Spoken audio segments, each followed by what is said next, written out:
Kansas volleyball just wrapped up a very impressive season, and they had a win over number 7 Miami in the NCAA tournament. Then they fell to number 2 Nebraska just earlier this week. Yeah, the Jayhawks season is over, but head coach Ray Bechard was nice enough to sit down with me earlier today to discuss the highs of this season and what to look forward to for next year.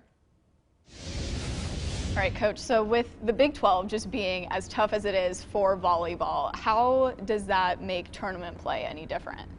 Yeah, you know, when we rolled up to Lincoln and played our first round opponent in Miami, we saw a lot of physical similarities, a lot of pattern similarities to teams like Iowa State, Baylor, and other teams, TCU, that we'd played a couple times. So we weren't overwhelmed by speed of play or physicality.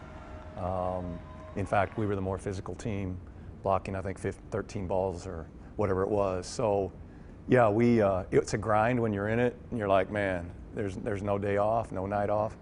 But once you get through it and you kind of reset, then you're ready to go, and I think it serves you well as you move into the NCAA tournament. And what about the crowds in the tournament are obviously massive, but you guys sell out games at Horseshoe all the time. Yeah. So how is it just being used to big crowds like that? Yeah, you know, there might be a tendency to be overwhelmed on the second night with, I think there was over 8,000 people there, 8,200. There was a couple wearing blue, but most of them red.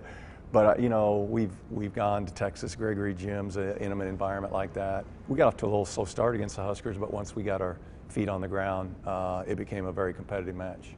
And you have multiple players who are crossing career milestones, setting program records, or getting close to or tying program records. Is that something that you expect of your players and your teams year after year?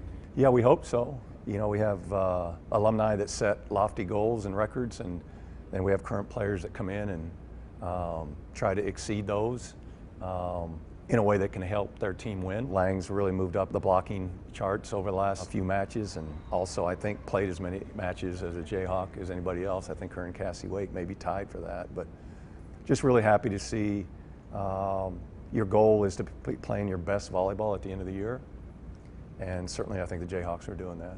Yeah, and so quick question, is Kennedy Ferris a junior or a senior? That's the question of the day. Okay. She's trying to get into nursing school at KU. If she gets into nursing school at KU and her schedule allows it, we'd love to have her back.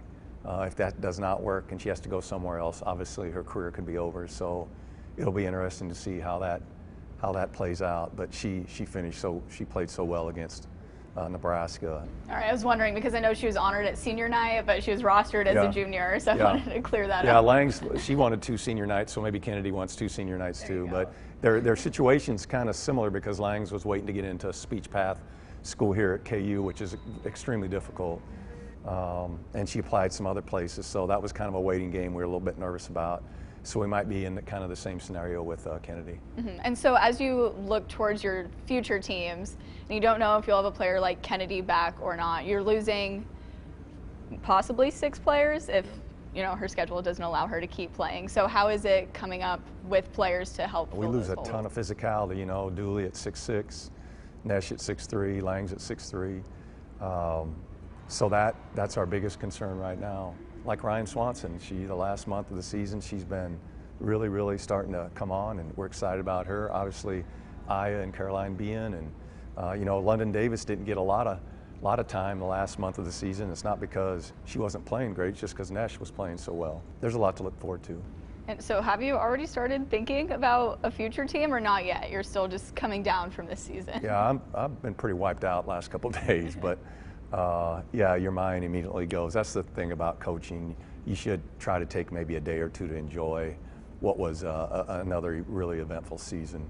You know, when you're only one of 32 teams left and you're just a eyelash from going to a 5th set against a team like Nebraska, there's a lot to look back on and feel good about. But hey, we will, I know on Monday staff will meet and we'll go full speed ahead on recruiting and some other things. Wow. And I know the NCAA has its rules and schedules for practices and when you guys can be with players and when you can't. So what's it looking like right now? Yeah, next week we just get individual meetings. That's all we get because it's the week before our finals week.